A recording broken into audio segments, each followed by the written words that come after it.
За мира в душата от Свети Силуан Натонски. Всички искат да имат мир, но не знаят как да го постигнат. Свети Паисий Велики се гневял и молил Господа да го избави от раздразнителността.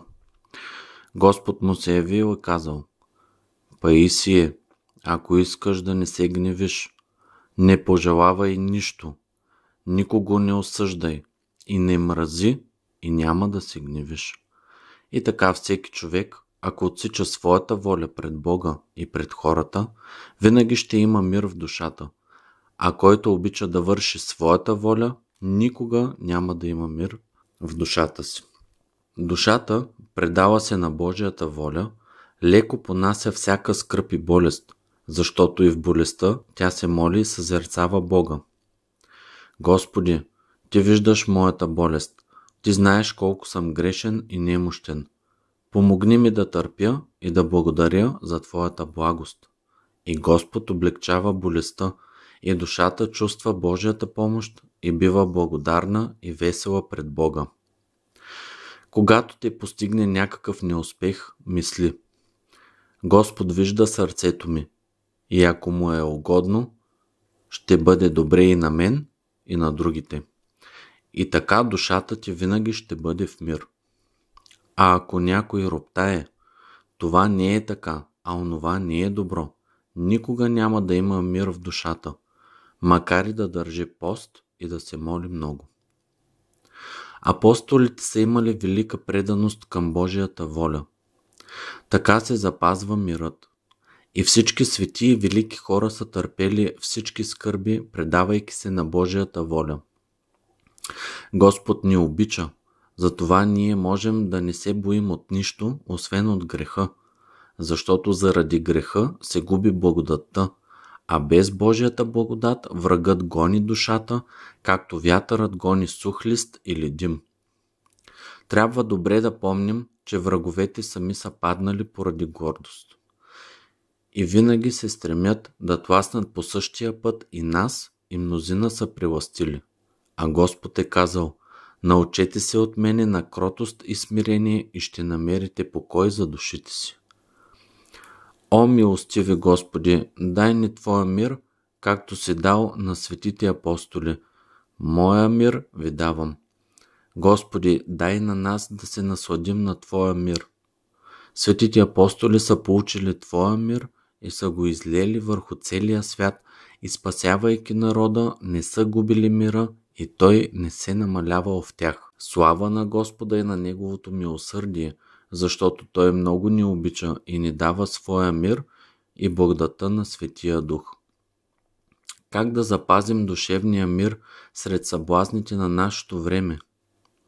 Ако се съди по Писанието и по характера на днешния народ, ние живеем в последните времена и все пак трябва да запазим душевния мир, без който не можем да се спасим, както е казал великият молитвеник на руската земя, преподобният Серафим.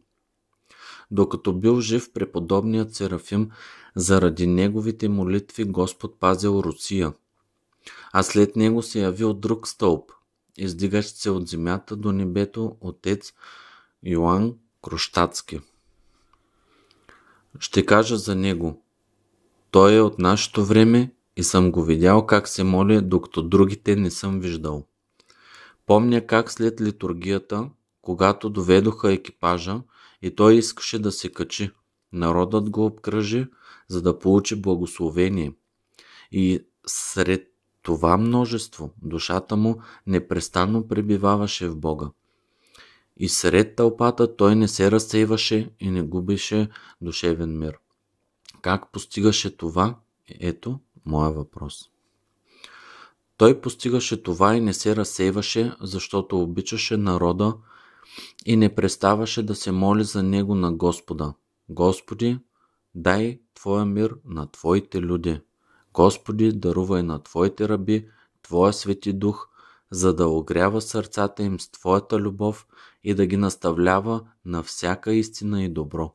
Господи, искам Твоят мир да бъде в целия Твой народ, който Ти си възлюбил до край и на който си дал Своя единороден Син, за да спаси света. Господи, дай им Твоята благодат, за да Те познаят в мир и любов, да Те възлюбят и да кажат, подобно на апостолите на Тавор: Господи, добре ни е да бъдем с Тебе. Така, молейки се непрестанно за народа, той запазваше душевен мир, а ние го губим, защото в нас няма любов към хората. Светите апостоли и всички светии желаяли спасението на народа и пребивавайки сред хората, пламенно са се молили за тях. Светия Дух им давал сила да обичат народа. Така и ние, ако не обичаме брата, няма да можем да имаме мир. Нека всеки помисли за това. Слава на Господа, че не ни е оставил сираци, но ни е дал Светия Дух на земята. Светия Дух учи душата на неизказана любов към народа и жалост към всички заблудени. Господ е пожалил заблудените и е изпратил своя единороден син да ги спаси. И Светият Дух учи на същата жалост към заблудените, които отиват в ада. А който не е придобил Светия Дух, не иска да се моли за враговете. Преподобният Паисий Велики се молил за своя ученик, който се отрекал от Христа, и тогава му се явил Господ и казал: Паисие, за кого се молиш? Нали той се отрече от мене? Но преподобният продължил да жали своя ученик и тогава Господ му рекал: Паисие, ти се уподоби на мен в любов. Така се придобива мир. И няма друг път, освен този. Ако някой много се моли и пости, но няма любов към враговете си, не може да има душевен мир. И аз не бих могъл да говоря за това, ако Светият Дух не ме беше научил на любов. Грешната душа, пленена от страстите, не може да има мир и да се радва в Господа, дори и да притежава всички богатства на земята и да царува над целия свят. Ако на такъв цар, весело пируващ, всички князе и седящ на престола в цялата си слава, изведнъж кажат: Царю, сега ще умреш, душата му би се смутила и би се разтреперила от страх, и той би видял своята немощ. А колко бедни има, които са богати само с любовта към Бога и които, ако им кажат сега ще умреш, биха отговорили с мир. Да бъде Божията воля. Слава на Господа, че си е спомнил за мене и иска да ме вземе там, където пръв е влязал разбойникът. Има бедни, които не се боят от смъртта, но я посрещат с мир. Подобно на праведния Симеон, който възпял: Сега отпускаш твоя раб, владико, според думата си с миром. Какъв е бил мирът в душата на праведния Симеон, могат да разберат само тези, които носят в душата си Божия мир, или поне са го изпитвали.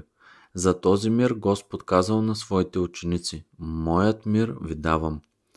Който има този мир, той отива във вечния живот с мир и с думите: Слава на Тебе, Господи, че сега отивам при Тебе и вечно ще гледам Твоето лице в мир и любов. Твоят тих, кротък поглед привлече душата ми и тя тъгува по Тебе. Трябва да вразумяваме брата кротко, с любов. Мирът се губи, ако душата се възгордее или се превъзнесе пред брата. Ако осъди някого или желая да вразуми ближен, но не кротко и с любов. Ако ядем много и се молим вяло, заради всичко това мирът се губи. Но ако свикнем усърдно да се молим за враговете и да ги обичаме, мирът винаги ще пребивава в душите ни. А ако намразим или осъдим брата, умът ни ще се помрачи и ние ще изгубим мира и дразновението към Бога. Душата не може да има мир, ако не се получава в Божия закон ден и нощ.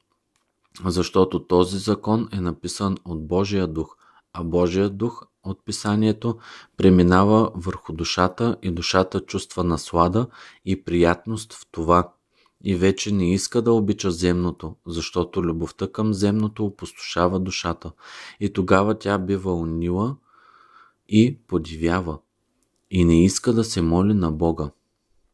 А врагът, виждайки, че душата не е в Бога, я разколебава и свободно влага в ума това, което иска, и гони душата от едни помисли към други. И душата прекарва целия ден в такъв безпорядък и не може чисто да съзерцава Господа. Който носи в себе си мира на Светия Дух, той излива мир и върху другите, а който носи в себе си злия дух, той излива зло и върху другите. Светият Дух е в любовта, така казва Писанието, и това показва опитът. Душата не може да има мир, ако с всички сили не молим Господа да ни даде да обичаме всички хора. Господ е знаел, че няма да обичаме враговете си, и затова ни е дал заповед: обичайте враговете си. Ако не обичаме враговете си, душата ни ще бъде спокойна само понякога. Но ако ги обичаме, мирът пребивава в душата ден и нощ. Пази мира на благодатта на Светия Дух в душата си, не го губи за дребни неща. Ако дадеш мир на брата си, Господ ще ти даде несравнимо повече, а ако оскърбиш брата, и на твоята душа неизбежно ще дойде скръб. Ако дойде буден помисъл, прогони го веднага, и тогава ще запазиш мира в душата си, а ако го приемеш, душата ти ще загуби любовта към Бога и вече няма да имаш дразновение в молитвата. Ако отсечеш волята си, ти си победил врага и за награда ще получиш мир в душата. А ако изпълниш своята воля, ще бъдеш победен от врага и унинието ще мъчи душата ти. Който е пленен от страстта на сребролюбието, той не може да обича Бога и ближния. Умът и сърцето на такъв човек са заети с богатството и той няма дух на покаяние и съкрушение за греховете. И душата му не може да познае сладостта на Христовия мир. Душата познава Господа, винаги иска да го вижда в себе си, защото той идва в душата тихо и й дава мир и без думи свидетелства за спасението. Ако царете и управниците на народите познаваха Божията любов, никога не биха воювали. Войната се изпраща за греховете, а не за любовта. Господ ни е създал от любов и ни е наредил да живеем в любов и да го славим. Ако началниците спазваха Божиите заповеди, а народът и подчинените ги слушаха със смирение, на земята би имало голям мир и веселие, но заради властолюбието и непослушанието на гордите страда цялата вселена. Моля те, Господи милостиви, дай на целия народ от Адам до края на вековете да те познае, че ти си благ и милостив, за да се насладят всички народи на Твоя мир и всички да видят светлината на Твоето лице. Твоят поглед е тих и кротък и привлича душата.